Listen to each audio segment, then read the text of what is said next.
Hello students, मैं हूं कुमार अभिषेक और स्वागत करता हूं आपका अपने यूट्यूब चैनल कुमार मैथमेटिक्स में। स्टूडेंट्स, जैसा कि इससे पहले वाले वीडियो में हम लोग ऑलरेडी एग्जाम पैटर्न एनालिसिस कर चुके हैं, मतलब ट्रेंड क्या रहा है मैथमेटिक्स में क्वेश्चंस का, अर्थमेटिक्स, एडवांस्ड मैथ्स का, वो एनालाइज कर चुके हैं पिछले 5 एग्जाम्स को देखते हुए। अब जो मैंने आपको बताया था कि हम टॉपिक शुरू करने वाले हैं, उस एनालिसिस में हमने देखा था कि अर्थमेटिक्स से नंबर सिस्टम एक बहुत ही इंपॉर्टेंट पोर्शन था और ज़्यादातर मुझे मैसेजेस, फ़ोन कॉल्स आता रहता है कि सर आप नंबर सिस्टम से शुरू करवाना, आप नंबर सिस्टम से शुरू करवाना। तो ऑफकोर्स नंबर सिस्टम से ही शुरू करवाने जा रहा हूँ और बहुत प्रैक्टिस कराऊंगा बच्चे।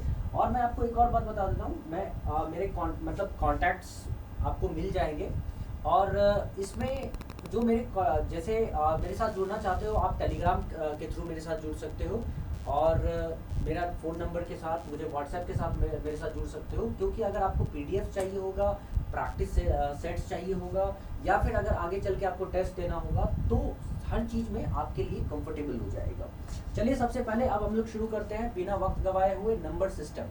गाइस, नंबर सिस्टम एक बहुत ही इंपॉर्टेंट टॉपिक है। जैसा कि मैंने बताया, ये एकदम बेसिक फंडामेंटल कॉन्सेप्ट से शुरू होता है और कहाँ तक जाता है, ये बहुत ऊंचाइयों तक जाता है, बहुत गहराइयों तक जाता है। मतलब हम इसको मेजर नहीं कर पाएंगे मैथमेटिक्स में। मैं सीधी सी बात बता देता हूँ, क्योंकि मैं क्यों मेजर नहीं कर सकते भाई, क्योंकि कहीं ना कहीं इसी नंबर सिस्टम में इरेशनल नंबर्स भी आता है और इसी इरेशनल नंबर्स में पाई भी आता है। 22/7 तो कहने को है, लेकिन एक्चुअली तो 3.14 समथिंग ऐसे चल रहा होता है। ठीक है, तो इसका मतलब ये है कि जब पाई की एक्चुअल वैल्यू ही हम नहीं पकड़ पाए हैं अभी तक, ठीक है, तो फिर क्या इसका और क्या इसका छोड़। तो इसीलिए हम लोग we will stick to the syllabus, will stick to the chapter और उसी के अकॉर्डिंग हम लोग तैयारी करेंगे। तो चलो गाइस, नंबर सिस्टम की बात शुरू करते हैं। What is number system? सबसे पहले शुरू करने से पहले नंबर सिस्टम के बारे में समझ लेते हैं। हिंदी में कहते हैं संख्या पद्धति, इसको कहते हैं संख्या पद्धति। What is system? अच्छा, सिस्टम दो तरह का होता है, ठीक है, सिस्टम दो तरह का होता है। एक सिस्टम जो साइंस के भाषा में कहते हैं, जैसे एग्जाम्पल के तौर पर मैं समझाता हूँ आपको कि मान लो कि एक कमरा है या एक क्लासरूम है। उस क्लासरूम में दो तरह के लोग हैं जनरली, एक टीचर जो बोल रहा है, ठीक है, और दूसरा स्टूडेंट्स जो सुन रहे हैं, ठीक है, and they compliment each other. मतलब they have nothing to do with the external world condition till earthquake happens. मतलब ऐसा अर्थक्वेक, ये तो कहने की बात है, लेकिन कहने का मतलब कोई एक ऐसी चीज नहीं हो जाती है जो बाहर से उसको इन्फ्लुएंस करे। तब तक क्या होता है कि वो एक सिस्टम में बंधा हुआ है, मतलब एक बार बोल रहा है दूसरा सुन रहा है। This is systematic. ये साइंस की भाषा में इसको सिस्टम कहते हैं। लेकिन जो ऑर्डिनरीली बोलचाल की भाषा में सिस्टम है वो क्या है? तो किसी भी चीज को पैटर्न में अरेंज करना, ठीक है, ऑर्डरली अरेंज करना जो होता है उसको सिस्टम कहते हैं। मतलब system is something which can be arranged in a pattern, orderly और इन एन ऑर्डर, राइट, उसको हम लोग सिस्टम कहते हैं। जैसे हायरार्की सिस्टम, जैसे गवर्नमेंट में भी आप देखो हायरार्की कैसे है, मतलब आप ऊपर से देखो सिस्टम प्रेसिडेंट से शुरू होता है, प्रेसिडेंट, प्राइम मिनिस्टर या चीफ जस्टिस ऑफ इंडिया, ऐसे करते करते करते नीचे हम लोग पियोन तक चले जाते हैं, आईएएस से नीचे, पीसीएस से नीचे पियोन तक चले जाते हैं। उसी तरह जब हम जाते हैं उस सिस्टमेटिक गवर्नमेंट सिस्टम में देखते हैं तो सेंट्रल गवर्नमेंट, स्टेट गवर्नमेंट से लेकर हम पंचायत तक जाते हैं। तो सबका एक सिस्टम बना हुआ है। और एग्जाम्पल मैं आपको देता हूँ। देखो, कभी कभी आप देखे हो कि आप कभी किसी शॉपकीपर के पास जाओ, दुकानदार के पास, और उसको बोलो कि भैया एक लाइफ बॉय साबुन देना, ठीक है, 2 सेकंड भी नहीं लगता है उसको कि ये सोचने में कि भाई कहाँ है साबुन, कहाँ से निकालूं साबुन, ऐसा सोचने में 2 सेकंड भी नहीं लेता है। वो क्या करता है, जाता है और उठा लाता है, ठीक है। क्यों करता है वो ऐसा? वो इसलिए क्योंकि उसकी चीजें, उसका सामान एक वेल ऑर्डरली पैटर्न में अरेंज्ड है, वेल ऑर्डरली पैटर्न में अरेंज्ड है और इसीलिए उसको कोई प्रॉब्लम नहीं है। उसी तरह नंबर सिस्टम कहने का मतलब ये, जब नंबर का की डिस्कवरी हुई और धीरे धीरे इसकी पढ़ाई आगे बढ़ने लगी, सीखने लगे, तो इसमें इतनी गहराइयाँ आ गई, इसको पढ़ना इतना मुश्किल होने लगा कि इसको एक ऑर्डर में अरेंज करना पड़ा, सिस्टमेटिक ऑर्डर में, और उसी को हम लोग आज पढ़ते हैं, एक एक करके समझते हैं। देखो कैसे अरेंजमेंट शुरू हुआ। सबसे पहले तो मैं आपको एक छोटी सी बात बता दूं, यहाँ पे कॉम्प्लेक्स नंबर से शुरू कर सकते हो, ठीक है। देखो नंबर जो होता है ना, ये कॉम्प्लेक्स नंबर वैसे बाद की बात है। शुरुआत में सबसे पहले कैसे अरेंज हुआ, तो मैं पहले आपको वही सिखाता हूँ, ठीक है।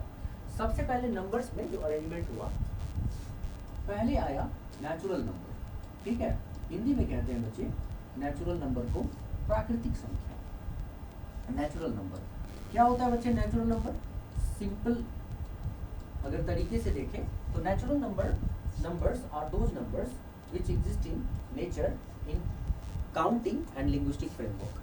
कोई भी चीज़ को जोड़ने में या भाषाओं में जो इस्तेमाल करते हैं, गणनाओं में जो इस्तेमाल करते हैं, उन चीज़ों को हम नेचुरल नंबर प्राकृतिक संख्या कहते हैं, विच एग्जिस्ट इन नेचर, ठीक है, in counting terms and in linguistic framework. तो यहाँ पे नेचुरल नंबर्स में जनरली क्या होता है, नेचुरल नंबर्स पहले 1 से लेकर 9 तक को ही कंसीडर किया जाता था, लेकिन फिर आर्यभट्ट साहब आए और आर्यभट्ट साहब ने जीरो की डिस्कवरी की। आपको पता है जीरो की डिस्कवरी नहीं हुई थी तो 1 से 9 के ऊपर जाना बहुत मुश्किल था, मतलब था ही नहीं, जा ही नहीं सकते थे, right.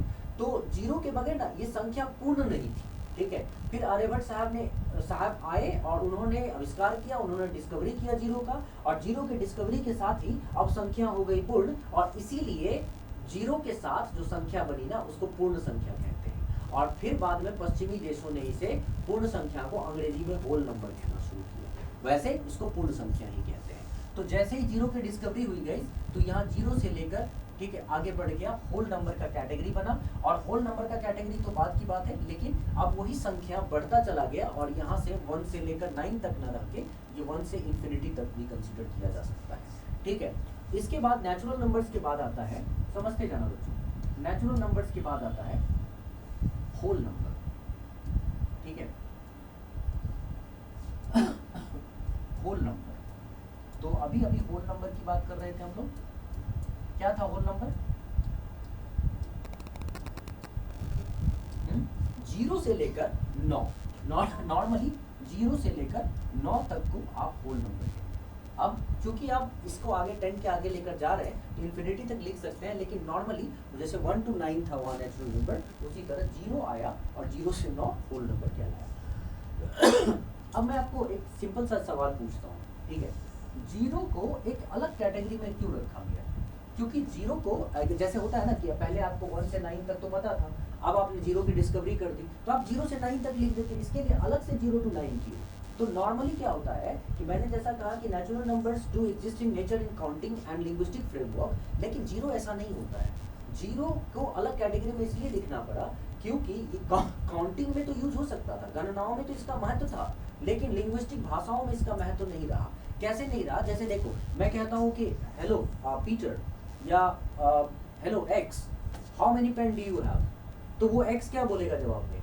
I have 1 pen, I have 2 pens, 2 pen, ठीक है, पेन। और नहीं अगर होगा तो वो क्या बोलेगा? I don't have. ये थोड़ी कहता है आई हैव 0 पेन, ठीक है। Are you getting my point? तो इसको एक अलग तरीके से यहाँ पे क्या किया, ग्रुपिंग किया गया, जिसको होल नंबर कहेंगे, ठीक है। अब सुनो, अब इतने से काम नहीं बना, मजा नहीं आया, मजा नहीं आया वो तो अलग बात है, काम नहीं बना, आगे बहुत दर्द होने वाला था, पढ़ाई में बहुत मुश्किलें पड़ने वाली थी, क्योंकि नंबर्स बहुत बृहद लेवल पे चले गए, ठीक है। तो हुआ क्या, इसको आगे देखा गया कि भाई इसको और क्लासिफाई कर सकते हैं क्या, तोड़ फोड़ कर सकते हैं इसमें क्या, ठीक है। तो इसको जब तोड़ फोड़ किया गया तो देखा गया कि हाँ कर सकते हैं। इसको 2 पार्ट्स में बांटा गया बच्चे, ठीक है। एक पार्ट इवन नंबर के नाम से जाना गया, ठीक है, इवन नंबर के नाम से, और दूसरा पार्ट ऑड नंबर के नाम से जाना गया, ठीक है, और दूसरा पार्ट ऑड नंबर के नाम से जाना गया, ठीक। इवन नंबर क्या, कुछ खास बताने की चीज ही नहीं है, जो भी 2 का मल्टीपल होगा वो इवन नंबर होगा, मतलब 2, 4, 6, 8 एंड सो ऑन। और ऑड नंबर क्या, जो 2 से डिविजिबल नहीं होगा, apart from those which are not divisible और मल्टीपल ऑफ 2, सब ऑड नंबर्स होंगे। यही होता है ना, 1, 3, 5, 7 सो ऑन। अच्छा, अब ये सब तो ठीक है, बहुत ही बेसिक बातें थी। अब इसको जब देखा गया, पढ़ा गया, इससे काम नहीं बना, मुश्किलें अभी कम नहीं हुई थी, काम और था। और बाद में देखा गया कि अब कुछ एक ऐसी संख्याएं आने वाली थी जो हमारा सिरदर्द बढ़ा देता नंबर्स पे, ठीक है। तो उन संख्याओं को किस तरीके से आगे देखा गया, क्लासिफाई किया गया ना, तो इन्हीं को इस इवन नंबर या ऑड नंबर, चाहे इसी को नेगेटिव पॉजिटिव में इंटीजर्स के तौर पे रखा गया, वो हम लोग अभी बात करते हैं। लेकिन इसमें क्या हुआ कि आगे के स्टडी को और थोड़ा सा आसान करने के लिए, समझने के लिए, जब नंबर्स को क्लासिफाई किया गया बच्चों, तो कुछ और किस्म का नंबर हमको मिला, ठीक है। और वो नंबर था प्राइम नंबर,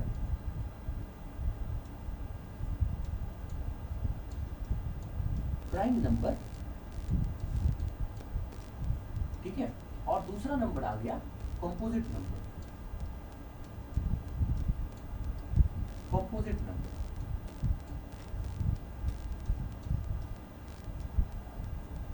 ठीक है। प्राइम नंबर और कंपोजिट नंबर। अब सवाल उठता है कि प्राइम नंबर क्या होता है और कंपोजिट नंबर क्या होता है। इसको हम लोग डिटेल में पढ़ेंगे। फिलहाल अभी प्राइम नंबर क्या होता है, तो prime numbers are those numbers which have two factors one and itself. या तो हम ऐसे कहें, या फिर हम कहें those numbers which can be divided by one and itself. मतलब या तो एक से डिवाइड हो पाए या फिर अपने आप से ही डिवाइड हो पाए, तो ही वो प्राइम नंबर्स, ठीक है। अब ये छोटी छोटी बातें बहुत मायने रखती हैं। तो इसमें क्या होता है कि prime numbers which can be divided by one and itself has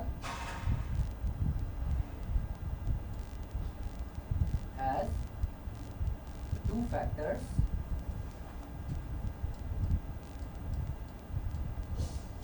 one and itself. और इस तरह के नंबर कहाँ से शुरू होते हैं, तो ये नंबर शुरू होते हैं बच्चों 2 से। 2, 3, 5, 7, 11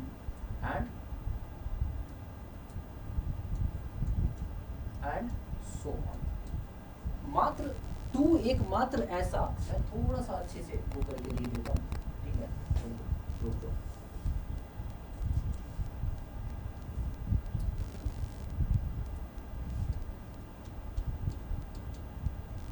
2, 3, 5, 7, 11 एंड सो ऑन। गाइस 2 मात्र एक ऐसा नंबर है जो इवन प्राइम कहलाएगा। मतलब 2 के अलावा कोई नंबर है ही नहीं जो प्राइम भी है और इवन नंबर भी है। मतलब कोई भी इवन नंबर प्राइम नहीं है 2 के अलावा। याद रखना इस बात को। तब थोड़ा सा और आगे जब हम लोग जाते हैं तो प्राइम नंबर के अलावा अब आता है composite number. Guys composite number क्या होता है, तो कंपोजिट नंबर आप तो समझ में आ ही गया होगा कि अगर प्राइम के 2 ही फैक्टर्स हैं वन एंड इटसेल्फ, तो कंपोजिट के 2 से ज्यादा फैक्टर होंगे। वन और अपना तो खुद का फैक्टर होगा ही, साथ ही साथ कोई और भी फैक्टर्स होंगे। मतलब या तो मैं दूसरे लैंग्वेज में ऐसे कहूँ, all those numbers which are not prime except one can be considered as composite number. All those numbers which are not prime except 1, याद रखना, all those numbers which are not prime, ठीक है। लेकिन उसमें except 1 लिखना मत भूलना, prime except 1। मतलब ये हुआ कि 1 ना तो प्राइम है, ठीक है, ना ही कंपोजिट है। वो सारे नंबर, ठीक है, जो प्राइम नहीं है वो कंपोजिट है, ऐसे तो हम मान के चलते हैं।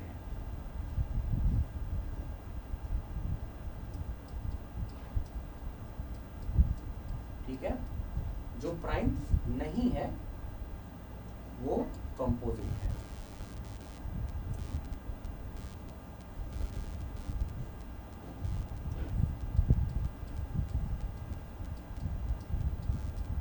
ठीक है, लेकिन 1 is neither a prime nor a composite number. मतलब इस तरह का जब एग्जाम्पल देखोगे तो कंपोजिट नंबर कहाँ से शुरू होगा, जब 1 है ही नहीं और 2, 3 प्राइम है। इसका मतलब कंपोजिट नंबर शुरू हो जाएगा कहाँ से, 4 से।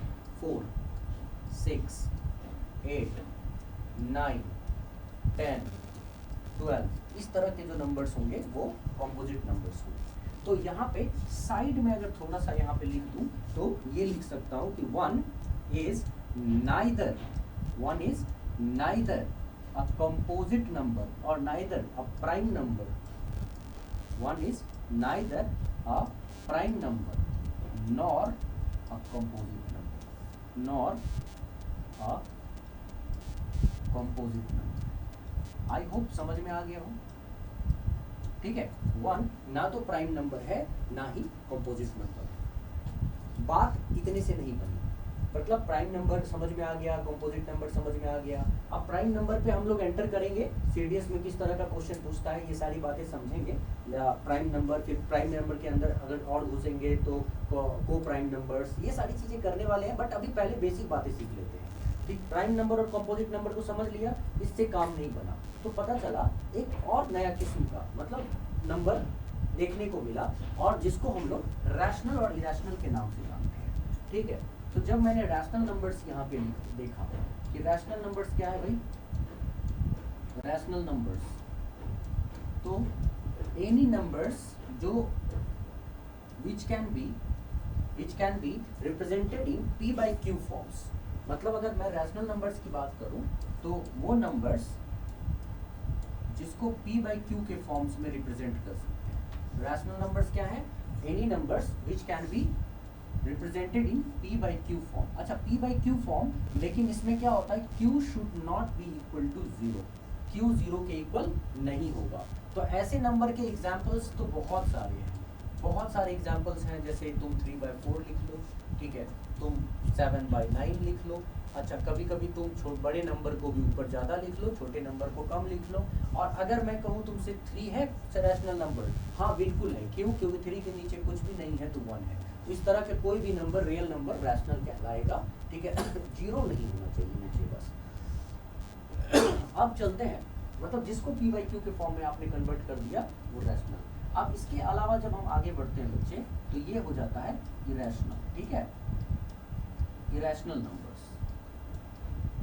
इरेशनल नंबर्स क्या होता है, वैसे तो इरेशनल नंबर का अगर कोई तुमसे डेफिनेशन पूछे तो इसका कोई प्रॉपर डेफिनेशन नहीं होगा, लेकिन बस हम नॉर्मल ऐसे कह सकते हैं, if number can not be derived in p by q form, if number cannot be converted in p by q form, then this is called irrational number. When numbers cannot be converted into, when numbers cannot be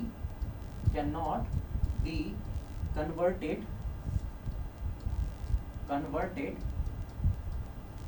into p by q form, ठीक है, p by q form मतलब rational नहीं है तो ये rational है, सीधी सी बात है।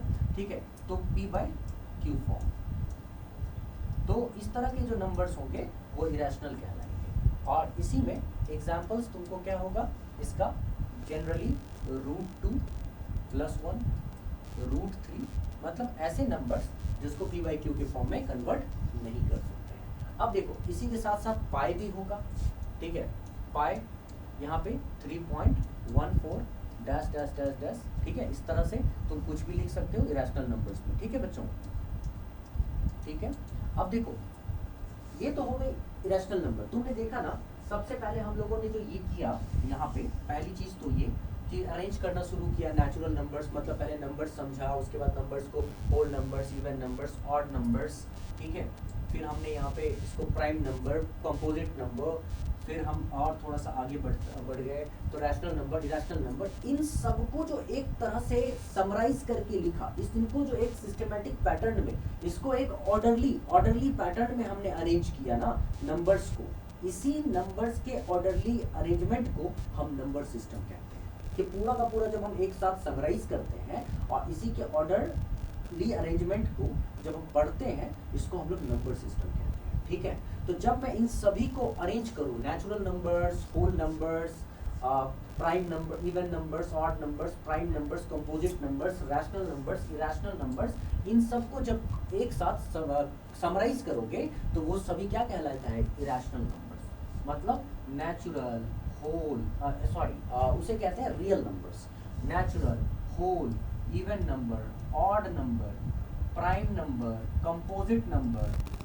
कंपोजिट नंबर, ठीक है, रैशनल नंबर्स, इरेशनल नंबर्स, ठीक है, बाकी सारे इंटीजर्स, ये सभी जब आ जाएंगे ना बच्चे, इंटीजर्स, पहले तो मैं इंटीजर समझा दूं। इंटीजर्स क्या मतलब, जब नंबर लाइन पे, मतलब नंबर लाइन को आप यहाँ पे रिप्रेजेंट करो, ठीक है, -∞ से इंफिनिटी तक, तो फुल वैल्यू ऑफ जब कोई रियल नंबर आप यहाँ लिखते हो, either positive side 1 2 3 so on till infinity, या फिर नेगेटिव साइड, मतलब लेफ्ट हैंड साइड पे लिखते हो तो उसको नेगेटिव कहोगे, तो इस तरह से जब आप लिखते हो तो ये इंटीजर्स कहलाते हैं। ठीक है।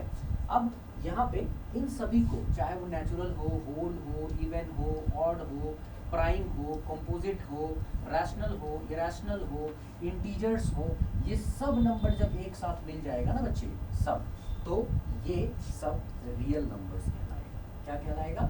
Real numbers. ये सभी मतलब रियल नंबर्स, इन सब नंबर को एक साथ रखना ही रियल नंबर्स है। तो मैं अगर इजीली कहूँ तो मैं ये कहना चाहूँगा कि ये जो जितने भी नंबर्स हैं ना, natural, whole, even, odd, prime, composite, rational, prime, composite, rational, irrational, integers, ये सभी सबसेट है रियल नंबर्स के। जितने भी है ना वो सभी रियल नंबर्स के सबसेट है। Whole, prime, composite, rational, irrational, integers, even, odd, ये तो सब इसी में आ गया, नेचुरल और होल में। ये सभी चाहे कोई भी हो, ये सबसेट है किसके?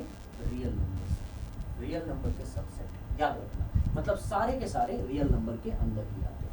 तो अगर मैं इसको एक बार समराइज करके दिखाऊं तो यहाँ पे देखो, मैंने इस चीज को कर रखा है तुम्हारे लिए, देखोगे तो समझ में आ जाएगी चीज। यहाँ पे जैसे अब देखो मैंने क्या बोला? रियल नंबर, ठीक है।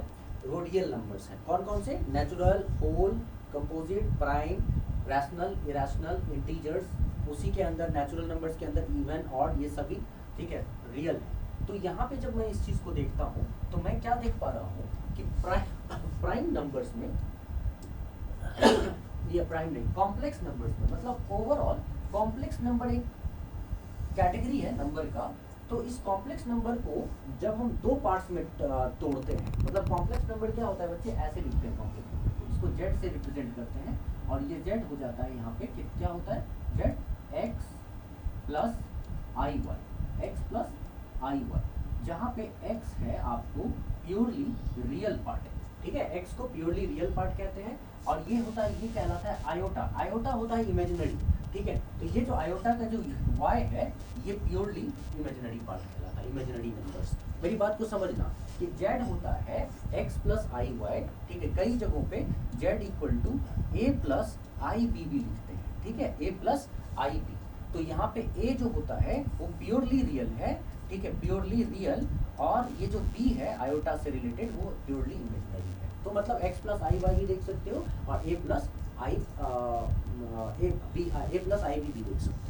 तो यहाँ पे कॉम्प्लेक्स नंबर के अंदर दो पार्ट्स होते हैं, ठीक है। ये जो कॉम्प्लेक्स देखा ना, natural, whole, prime, composite, rational, irrational, even, odd, जितने भी इंटीजर्स, जितने भी नंबर्स थे वो रियल के अंदर आते थे, रियल नंबर के अंदर। लेकिन रियल नंबर किसके अंदर आ रहा है? कॉम्प्लेक्स नंबर के अंदर आ रहा है। ठीक से अगर देखोगे तो समझ में आ जाएगा कि कॉम्प्लेक्स नंबर के दो पार्ट्स, एक रियल एक इमेजिनरी, ठीक है। तो प्योरली रियल पार्ट इसके अंदर आ रहा है, इसके कॉम्प्लेक्स नंबर के, और दूसरा वाला पार्ट इमेजिनरी नंबर्स, ठीक है। अब देखो प्योरली रियल, जब हम प्योरली रियल को R से रिप्रेजेंट कर रहे हैं, कॉम्प्लेक्स को C से रिप्रेजेंट कर रहे हैं, ठीक है।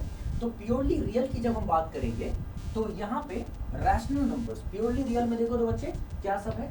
प्योरली रियल में रैशनल नंबर्स हैं, ठीक है, और इरेशनल नंबर्स। जब रियल की बात करते हैं तो प्योरली रियल में रैशनल नंबर्स हैं और इरेशनल नंबर्स हैं, ठीक है।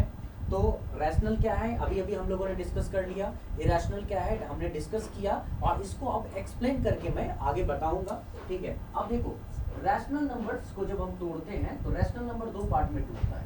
एक इंटीजर्स, रैशनल नंबर में क्या होते हैं? एक इंटीजर नंबर होते हैं जो फुल वैल्यू होता है किसी नंबर का होता है 1 2 3 4 5 6 7 8 -1 -2 -3 -4 -5, और दूसरा जो होता है वो होता है फ्रैक्शन, 1/2 2/3 3/4, इस तरीके के जो नंबर्स होते हैं वो फ्रैक्शंस होते हैं। तो रैशनल नंबर को Q से रिप्रेजेंट अगर करते हो तो इंटीजर्स को I से, तो फ्रैक्शन क्या हो जाएगा?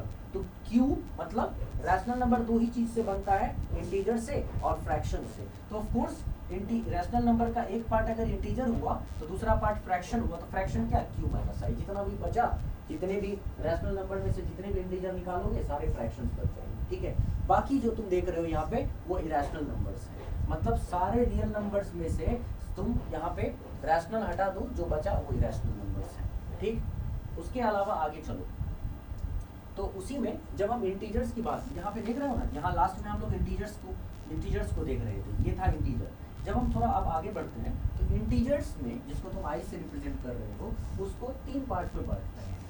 देखो, एक तो इंटीजर में क्या हो गया, ये वाला पार्ट हो गया पॉजिटिव इंटीजर, ठीक है। पॉजिटिव इंटीजर को आप लिखते हो आई प्लस, आई पॉजिटिव रिप्रेजेंट करते हो आई प्लस, ठीक है। पॉजिटिव इंटीजर यहाँ पे देख लो, पॉजिटिव इंटीजर आई प्लस।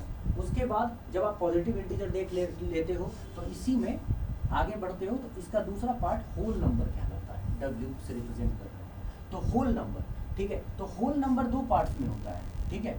एक तो होल नंबर के अंदर ही आता है नेचुरल नंबर, मतलब 1 से 9 की अगर हम बात करें तो नेचुरल नंबर होल के अंदर आया, और दूसरा उसी में आता है जीरो, ठीक है। जीरो को अलग कैटेगरी में मैंने रखा, मतलब इस जीरो को और इस नेचुरल नंबर को मिला दिया जाए, ठीक है, दोनों का यहाँ पे यूनियन कर दिया जाए, जीरो और नेचुरल नंबर का यूनियन कर दिया जाए तो ये किसको रिप्रेजेंट करेगा, पूरे होल नंबर को रिप्रेजेंट करेगा। मतलब जीरो, ये जो यहाँ होल नंबर, ठीक है, zero is subset of whole number, natural number is subset of whole number. ये सब खैर ये सब जरूरी क्यों है, क्योंकि अभी हम जब नंबर सिस्टम में पढ़ रहे हैं तो बहुत ही आसान सी बात है, लेकिन बाद में जब सेट थ्योरी वगैरह पढ़ेंगे तो यही छोटी छोटी बातें बहुत मायने रखेंगी। मतलब जीरो भी होल नंबर का सबसेट है, नेचुरल नंबर भी होल नंबर का सबसेट है, और जीरो और नेचुरल नंबर दोनों का यूनियन जब हम इन दोनों को मिला देंगे, यूनियन करेंगे तो होल नंबर बन जाएगा, ठीक है। तो ये छोटी छोटी बातें इज वेरी इंपॉर्टेंट, ठीक है। अब देखो उसके अलावा अगर इंटीजर्स में देखो तो ये नेगेटिव इंटीजर्स हम लोग जानते हैं, ऑलरेडी मैंने ये डिस्कस कर दिया है, ठीक है। तो मैं इस चीज़ को पहले समझा चुका हूँ, ये बहुत ही बेसिक बातें हैं। इंटीजर्स को तुमने रिप्रेजेंट कर लिया है यहाँ पे, कैसे पॉजिटिव कैसे नेगेटिव होता है ये सब तुम जान गए हो। तो ये बहुत ही बेसिक बात थी, बेसिक क्लास थी, इसमें मैंने कुछ खास नहीं बताया है, बट डिफाइन किया है कि ये सब क्या होता है, कैसे हम लोग नंबर सिस्टम को समझते हैं। तो अब मैं अगर थोड़ा सा आगे बढ़ूँ, छोटी सी बात समझाना चाहूँगा, ठीक है, तो उसके बाद ये चीज़ें बहुत आसान हो जाएंगी, ठीक है। चलो मैं बात कर रहा हूँ यहाँ पे जो सीडीएस के एग्जाम में बार बार आता है, ठीक है, उसमें से एक है रैशनल नंबर्स, ठीक है। तो हम लोग रैशनल नंबर्स को तो जानते हैं, रैशनल नंबर्स को हम लोग जानते हैं, ठीक है।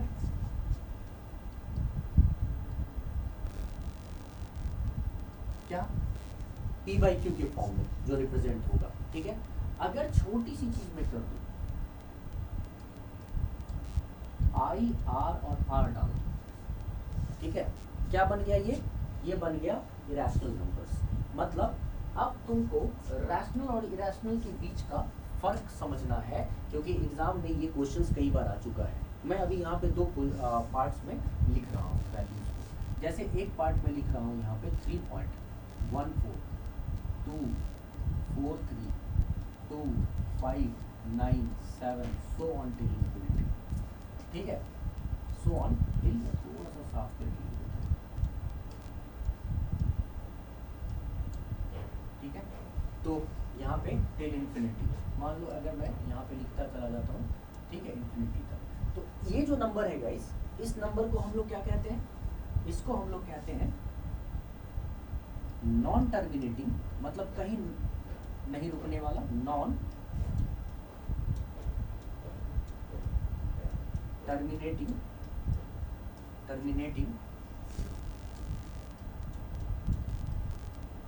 ठीक है, जो कहीं नहीं, डेसिमल के बाद कहीं नहीं रुकेगा, नॉन टर्मिनेटिंग, नॉन रिपीटिंग। और डेसिमल के बाद देखो तो रिपीट हो रहा है, ये है डेसिमल, उसके बाद कहीं कोई रिपीटेशन हो रहा है, नहीं हो रहा है, ठीक है। तो नॉन टर्मिनेटिंग, नॉन रिपीटिंग,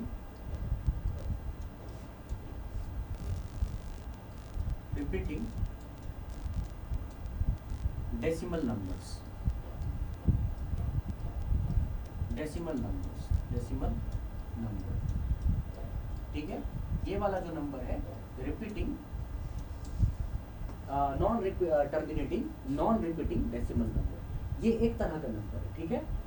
अब देखो ये नंबर्स जहाँ 3.1424325997 सो ऑन टिल इंफिनिटी, इस तरह के नंबर को जब तक आप यहाँ पे देख रहे हो ना, डेसिमल के बाद ये चला जा रहा है, नॉन टर्मिनेटिंग है, नॉन रिपीटिंग है, और ये कहीं रुक ही नहीं रहा है, तो ऐसे नंबर्स जब कहीं रुकेंगे ही नहीं तो हम कैसे उसे पी बाई क्यू के फॉर्म में कन्वर्ट करेंगे?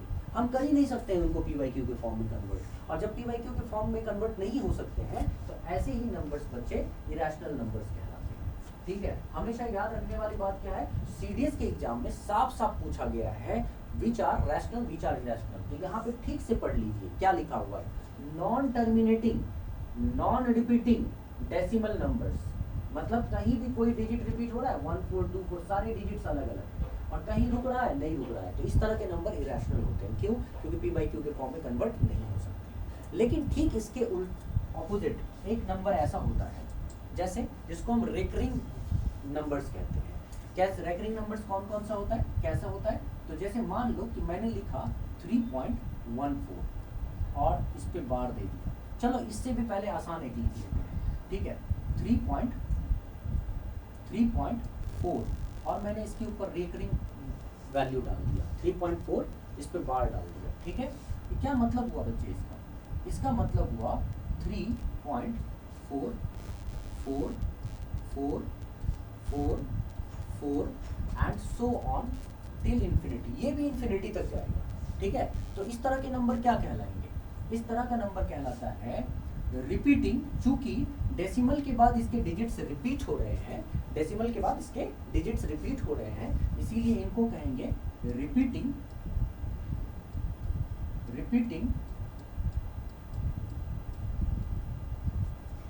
बट कहीं टर्मिनेट हो रहा है क्या? कहीं कोई रुक रहा है क्या?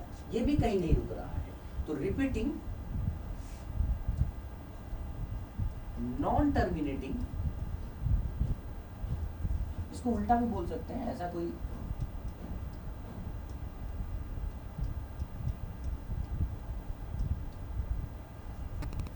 ऐसा नहीं है कि पहले नॉन टर्मिनेटिंग बोलेंगे फिर रिपीटिंग बोलेंगे।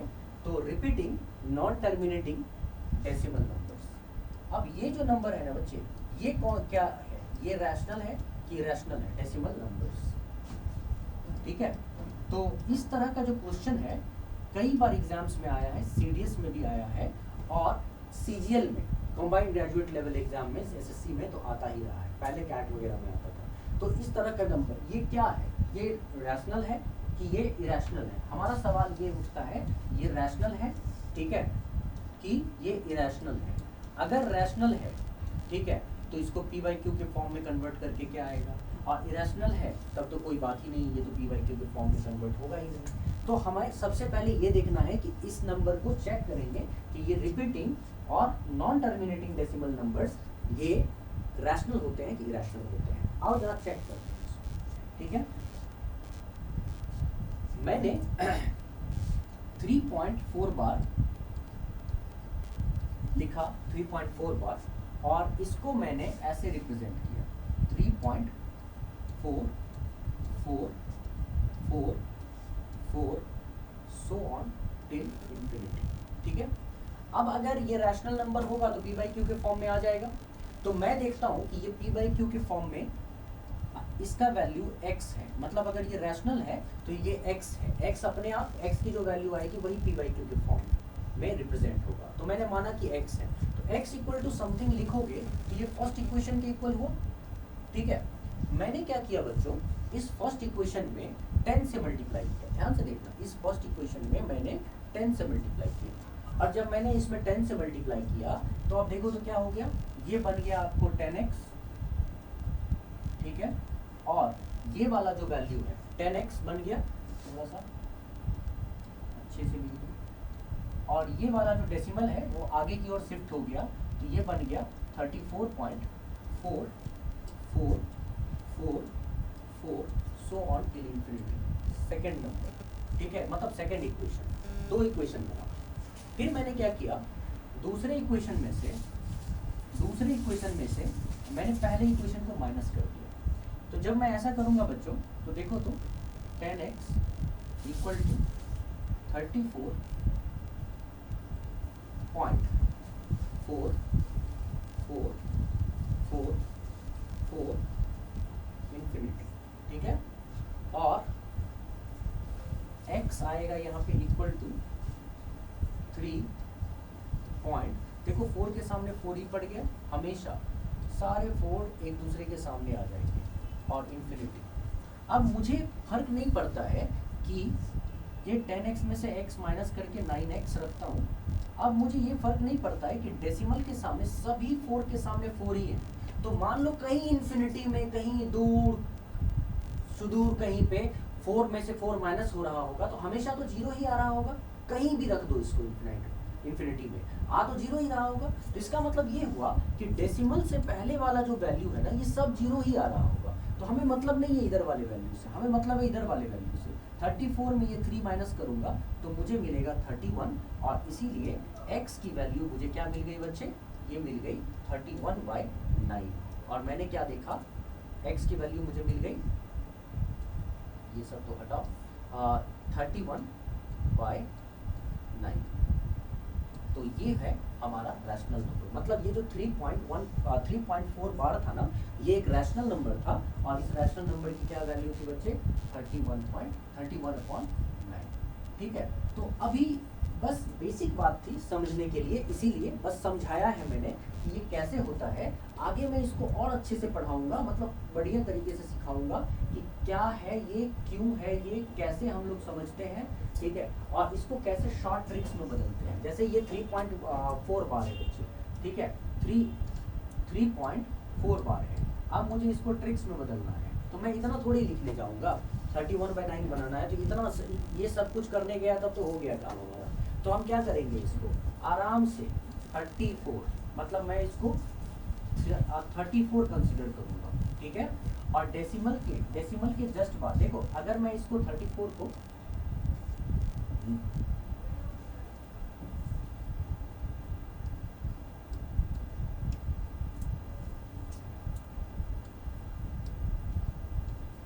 ठीक है, अभी देखो ऐसे समझो, बहुत सारा तरीका होता है दोस्तों। ये 2 डिजिट है, मतलब यूनिट प्लेस, टेंस प्लेस, तो मैंने टेंस वैल्यू मान लिया इनको, ठीक है। और इसके डेसिमल से जस्ट पहले क्या है, एक ही डिजिट है, यूनिट, तो मैंने टेंस प्लेस मान के इसको 10 पूरा कंसीडर किया, इसको 0 और 1 10 कंसीडर किया। और इसके डेसिमल से पहले एक डिजिट है सपोज, या सॉरी डेसिमल्स के से पहले मतलब इधर वाला एक डिजिट है, मैंने क्या किया, उसमें से एक माइनस कर लिया तो 9 बना, ठीक है। तो मैं क्या करूंगा, ओवरऑल इसको कंसीडर करूंगा बच्चे, ओवरऑल कंसीडर करूंगा 34 माइनस ये वाला 3 माइनस कर दूंगा, और सीधा 9 से डिवाइड कर दूंगा, ठीक है। और इसीलिए 31/9 अपने आप आ जाएगा। मतलब जब भी यहाँ पे डेसिमल के बाद सिंगल डिजिट दिखे तो 34 पूरा लिखो, और डेसिमल से पहले वाले नंबर को माइनस करो और बाय 9 कर दो। 2 डिजिट दिखता तो पूरा लिखते, डेसिमल से पहले वाले नंबर को माइनस करते और बाय 99 कर देते। तो मैं धीरे धीरे समझाऊंगा और अच्छे से समझ में आएगा। इसी को मैं अगर दूसरे तरीके से भी लिखना चाहूँ तो मैं ऐसे भी लिख सकता हूँ, 3.4 बार, ठीक है। इसको लिखना पड़े तो मैं ऐसे लिखूंगा, 3 प्लस डेसिमल के बाद 4 बार है ना, यहाँ पे 4 लिखो और केवल बाय 9 कर दो, ठीक है। अपने आप आ जाएंगी चीजें। अगर मान लो यहाँ पे 4 और 2 बार होता, मतलब ऐसा होता 3.42 बार, ठीक है, तो हम 3 प्लस 42 तो लिखते ही, लेकिन इस बार 9 ना करके 99 करते। तो ये सारी चीजें एक एक करके समझाऊंगा, ये आपको सम सिंप्लीफिकेशन में जो इसकी जरूरत पड़ने वाली है वहां पता चलेगा। अभी तो फिलहाल बस हम लोग ये देख रहे थे कि इस तरह के जो नंबर्स होते हैं जो रिपीटिंग बट नॉट टर्मिनेटिंग होते हैं, वो रैशनल होते हैं कि नहीं होते हैं, ठीक है। तो आज की क्लास मैं यहीं पे रखूंगा, बहुत ही बेसिक रखूंगा, इससे ज़्यादा कुछ नहीं, लेकिन धीरे धीरे ये स्टैंडर्ड्स आपका उठता चला जाएगा बच्चों, ठीक है। धीरे धीरे क्वेश्चंस का लेवल डिफिकल्ट होगा, स्टैंडर्ड उठेगा। तो मेरे साथ बने रहिए। और मैं आपको बता दूं, मेरे टेलीग्राम चैनल को फॉलो करिए, आपको मिल जाएगा टेलीग्राम चैनल का लिंक, डिस्क्रिप्शन में जाएंगे तो मेरे Telegram channel, WhatsApp, Facebook page, इन सब का आपको लिंक मिल जाएगा, डिस्क्रिप्शन में जाकर देखना आप। और ये है मेरा नंबर, आप कभी भी इस नंबर पे व्हाट्सएप मैसेज कर सकते हैं, कॉल कर सकते हैं, 8587801672। इस पे व्हाट्सएप है, इस पे कॉल कर सकते हैं, मुझसे जुड़े रहें।